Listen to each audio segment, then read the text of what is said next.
Hello friends, कामिनीज kitchen series में हूँ आज आपना माटे एक सरस मजानी स्टोरेज टीप लईने आवी छूं। घणी वखत आपणा घर में तड़को नहीं आवतो, भेजवाळुं वातावरण होय छे, ए वखते आपणुं अनाज, कठोळ, दाळो बधी वस्तु बगड़ी जती होय छे। ए वस्तु बगड़ी न जाए ए माटे आज हूँ सरस टीप्स लईने आवी छूं। मारी पासे 1.5 किलो चणानी दाळ छे। मैं एने चाळी अने साफ करी लीधी छे। साफ कर्या पछी मैं एने एक माइक्रोवेवना बाउलमां भरी छे। 1.5 किलो चणानी दाळ छे फ्रेंड्स।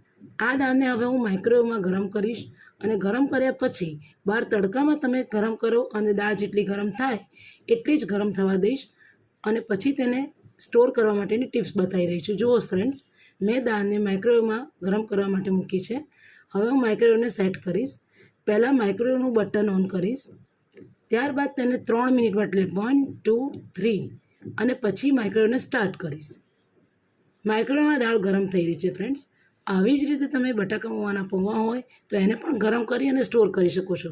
ઘણી વખત પૌવા પણ બગડી જતા હોય છે, એ ના બગડે એના માટે એને માઇક્રોવેવમાં ગરમ કરીને, અને જો તમારી પાસે માઇક્રોવેવ ના હોય તો એના માટે પણ આજે એક બીજી ટિપ્સ તમને બતાવવા જઈ રહી છું। વિડીયોને તમે છેક સુધી ધ્યાનથી જોજો ફ્રેન્ડ્સ। માઇક્રોવેવ ના હોય એ લોકો પણ આવી રીતે સ્ટોરેજ કરી જ શકે છે। 3 મિનિટ થઈ ગઈ છે ફ્રેન્ડ્સ। માઇક્રોવેવ ખોલ્યું અને હવે હું ચણાની દાળ બહાર કાઢું છું। આ દાળ હાથમાં ચોંટે એટલી ગરમ થઈ છે, એટલે કે બહાર તમે તડકામાં જો દાળને તપવો અને દાળ જેટલી ગરમ થાય એટલી જ દાળ માઇક્રોવેવમાં પણ ગરમ થઈ છે। હવે આ દાળને એક ચોખ્ખા કોટન કપડામાં, દુપટ્ટો હોય તો પણ ચાલે, ચોખ્ખા કોટન કપડામાં પોળી કરી દેવી અને એકદમ પાતળો લેયર થાય ત્યાં સુધીની ફ્રેન્ડ્સ પોળી કરવી દાળ। આ દાળને મેં એકદમ પોળી કરી દીધી છે। હવે આ દાળ ઠંડી પડે, એકદમ ઠંડી પડવા દેવી ફ્રેન્ડ્સ। એકદમ ઠંડી થઈ જાય પછી એને એક એરટાઇટ કન્ટેનરમાં ભરી દો। આ દાળને 1 વર્ષ સુધી કશું જ થતું નથી ફ્રેન્ડ્સ।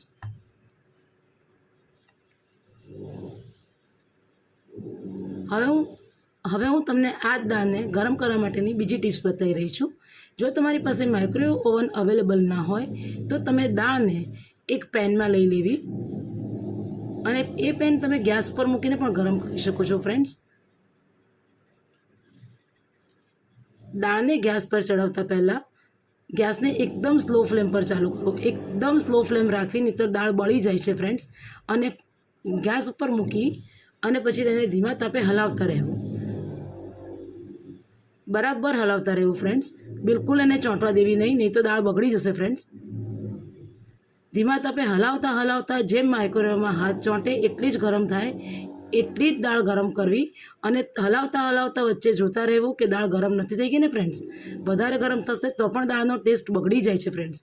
એટલે હાથ ચોંટે એટલી જ ગરમ થવા દેવી અને પછી તેને આવી જ રીતે કોટન કપડામાં પોળી કરી અને ઠંડી કરી દેવી। જો તમને મારી દાળ સ્ટોરેજ કરવાની આ રેસીપી ગમી હોય તો મારા વિડીયોને લાઇક કરો, શેર કરો અને સબસ્ક્રાઈબ કરો।